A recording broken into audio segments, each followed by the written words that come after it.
morning. We'll take a quick trip through chapter 5 here and talk about it, especially in relationship to our upcoming guest, who is Kevin Hellegard, the owner slash manager of our local Dairy Queen, which is a franchise operation. Franchise, by the way, a company owned, by the way, by Berkshire Hathaway. Many of you probably didn't know that. So, yeah, we'll talk about, explain how to go into business for yourself. And it'll be good with Kevin, and we'll hear a different story than we heard with Steve, and we'll hear a different story than what we heard with Brandy. And so, a lot of people that get into businesses in different ways, and I like to profile that. I like to show that in class. It's kind of nice. So, steps, right? Again, the story is going to be quite a bit different. How you identify it. I don't think we're going to get a lot into that. This was a business that Kevin came by way of family, so it's sort of a family business. But again, the story will be a little bit different. So we'll let him talk about those. But we can certainly then talk about the franchising and his interest in that. We can contrast that perhaps to like Brandy and Steve. Their businesses are certainly not franchises. So, steps in starting a business. These are things that again, probably won't be so much in our conversation because, this was a business that was in existence when Kevin and his wife decided to take it over. But we can certainly ask him about, the type of planning and whatnot that he did. And the access to those kinds of resources that he had before he stepped in to that business. Niche, the process of finding small but profitable. Would Dairy Queen be a niche market? Yeah, absolutely. I mean, if you look at their menu, it's very limited. It's ice cream and a few other frozen treats, right? Very, very limited. One of the reasons they closed down for a few months in the winter. Frozen treats just aren't that popular when it's 40 below zero outside. Not that it gets that cold here in Havre, but Service Corps of Retired Executives, I doubt that Kevin has had a lot of interaction with them. I will tell you that, and to my knowledge, there's not a local chapter. If you go to, if you Google it and just go, there's a website that Service Corps, they've got some great resources at their website. So it's something that I would advise all of you to take a look at. Questions to ask, right? Good questions of just about any of these are ones that we could ask Kevin, right? How much capital, did you have to invest, how long did it take you, you get an acceptable level of income, those types of things. Some of these are questions, of course, you'd have to ask yourself. And again, I think Kevin's answers may be a little different than a lot of people, but they're good answers, and it'll show different ways that people get into businesses and why they do. Choosing the business to enter, here's our things that can help. Certainly the SBA. Often, and most often, you're going to work with the SBA through a lending institution, more than likely a bank, but also an economic development agency. In Havre, we've got Bear Paw Development. There are around the state several, and I'm hoping that I can get those folks in. I've been calling them and trying to arrange them to come and talk to us about an upcoming chapter, but I'm not hearing much back from them. But anyhow, there are a number of these around the state, and SBDC, Small Business Development Centers, they're often called, at least in the state of Montana. I've also seen TBICs, are called Tribal Business Incubators Incubation Centers maybe, and they're kind of similar to that. They help on reservations. They help to get small businesses going. Local colleges can be helpful in some instances. Of course, you can get information from the libraries. A lot of it is available on the internet anymore. Chambers of Commerce, certainly. And again, SCORE. SCORE has great resources online. So the U.S. Department of Commerce, I haven't done a lot with them, but I imagine if you were getting into some international stuff, might be quite important. business selection, capital required. There's a lot of businesses people start that don't take much, if any, capital. Think of businesses like cleaning, house cleaning, or getting into cleaning at businesses. Even a lawn mowing business. And I've had friends that started lawn mowing in college and ultimately turned into a full landscaping business that needed a lot of capital, but they grew into it. Not unlike Steve Knife for starting his business, right? If he were to start where he's at now, it would require a ton of capital, but he was able to slowly grow that, right? Degree of risk involved. A lot of times the risk is commensurate with the capital that you have to put into it, right? If you're starting out with that house cleaning business, there's not a lot of risk. If it doesn't work out, oh well, you can quit and move on. You didn't invest a lot. But if you pick a business that requires a lot of investment, it'll be a lot of risk, right? Sometimes the risk can be mitigated, and that's a good question to ask Kevin. You look at McDonald's, for example. I tried to get a hold of the McDonald's guy, but without success. But you look at McDonald's, for example, and the upfront investment's huge. The required investment by McDonald's is hundreds of thousands of dollars if you wanted to get into a new McDonald's, right? On the other hand, there have been very, very, very few McDonald's that have ever closed, right? And so typically they've been fairly successful, and again, some great questions, that we can ask about franchising and whatnot versus non-franchising when we talk to Kevin. Market research, do people do that?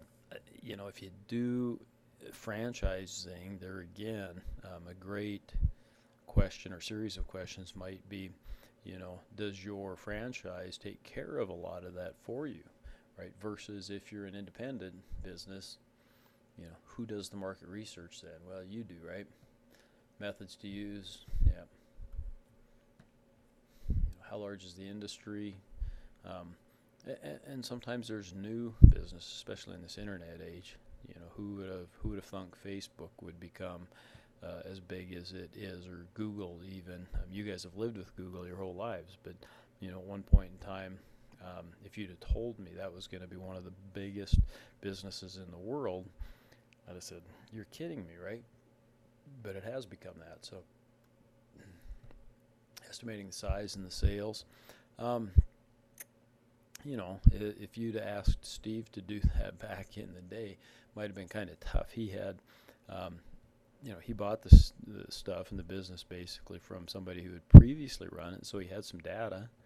But what do you do if you're just starting out? That becomes pretty difficult, and that's where you get a lot of help from like small business development centers and whatnot, where they know how those types of businesses have done maybe in other areas. Which road to take? I've got, good old Yogi Berra.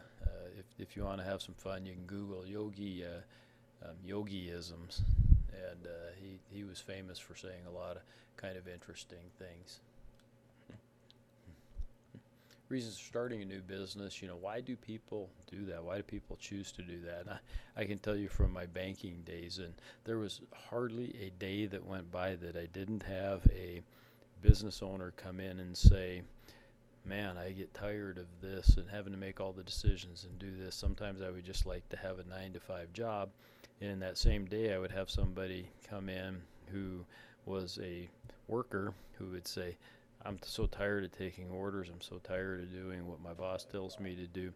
I would just absolutely love to own my own business." So, truly the grass was always greener. And I think in a lot of those cases, if the people would have sat back, they'd have said, where I'm at maybe isn't that bad of an idea. Some people aren't made for owning their own business, right? Doesn't mean you can't be successful in the business world working for other people, but you just might not be the type of person that, or have that type of personality to run your own business. I'm probably one of those. I don't know that I would have been very successful in running my own business, so a lot of times I thought it might be kind of nice. Reasons for not starting, there you go, right? I would say probably one of the biggest reasons for not starting your own business is just that. Do your own analysis. And there's even, if you go online, you could probably Google it. There's tests, kind of personality types of tests that might tell you if you have, that type of personality that would be good at that. Reasons for buying an existing business. There's a lot of reasons. They're established, et cetera, et cetera. One thing I can tell you, and it came through with some of our guests, is that don't buy an existing business unless you get to see the tax returns. Not the financial statements, but the tax returns. Okay. Exception to that might be something like Steve did, where the purchase price was so low it was almost inconsequential even back in that day. But yeah, the tax returns are the truest representation of how that business has been doing, in spite of what the prior owner might be trying to tell you. Reasons for not buying, okay, and they're there. I don't know that Kevin will get into that a lot. Again, his story and how he got into the business will be a little different than what we've heard so far. So, questions to ask before you buy, and these did you ask those questions would be really important, right? And they might be, in Kevin's case, they might be very important. So those might be some good questions. Here we go again, right?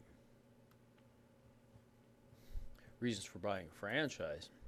Now there's great questions, right? Now in this case, the franchise existed when Kevin and his wife got into the business, but you'd ask, why did you, and why do you continue to use the franchise? Those things are very, very important, and I think great questions, and we'll get some great answers too. Reasons for not buying a franchise, the cost, and these are great questions to ask. Do you know what the initial investment would be now? Kevin's been in this business for probably 25 or 30 years, but you know what it might cost now to start up a similar business. Royalties.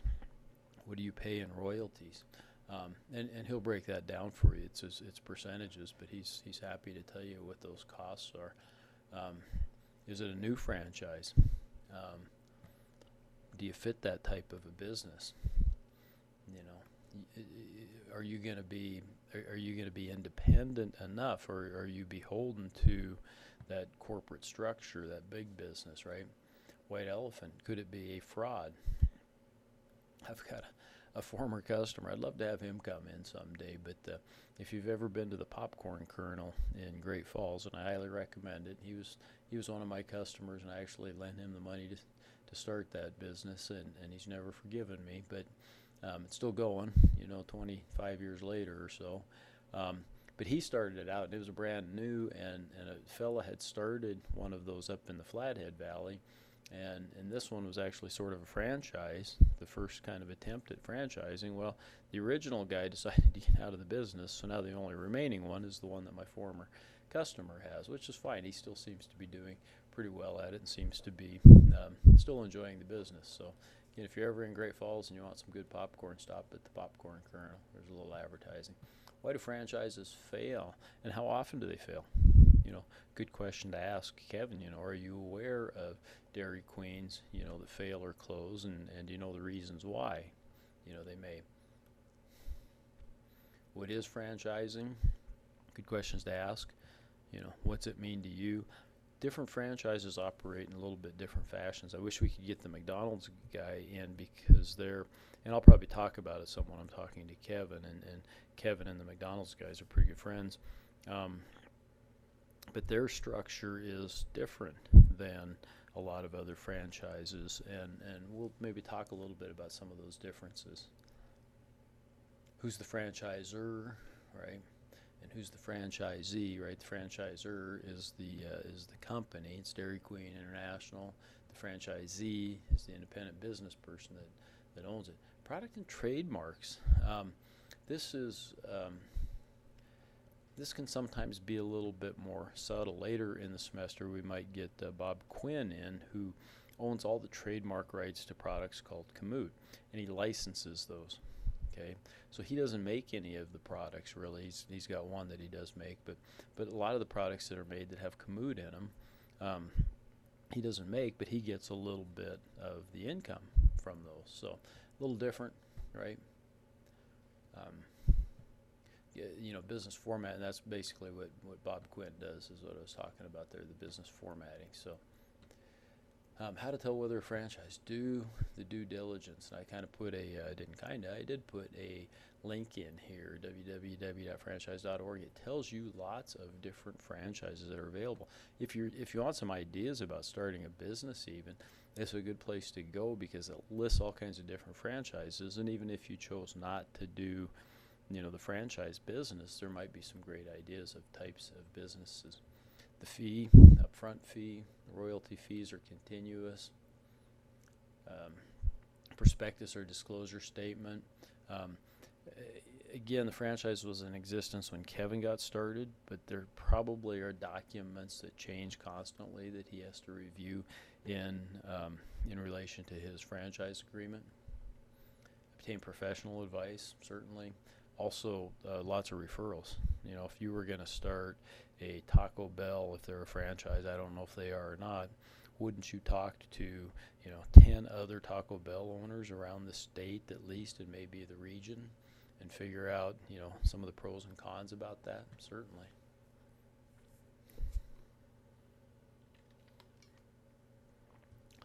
So there's some problems. Yeah, high prices. It can be expensive.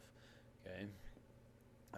Sometimes they have inadequate servicing. Some of the franchisors are not that good at it, and it can be fraud, encroachment, meaning that they allow maybe other owners to encroach on your territory.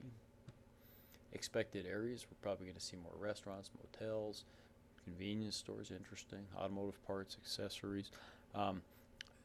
It's one of the big growth areas, and if you go to that, I think that franchise.org, it'll tell you too that services for aging people are becoming more, and lifestyle services, because the baby boomers are getting to that age where they need it. And so fitness, active, but other types of services for people that are getting a little old are extremely important.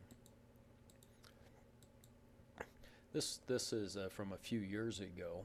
Okay, so it could be kind of dated, but 2,500 different types of franchises, so a lot. Combination franchising, right? Do we see that here in Havre? Yeah, we got a KFC and A&W that are together, right? You're also seeing franchises that are inside of like convenience stores. Okay, yeah, the Town Pump, center, whatever, down by Missoula, they still have a Subway in there. I think they used to have a Subway and an Arby's, right in that same building. So you're seeing some of those.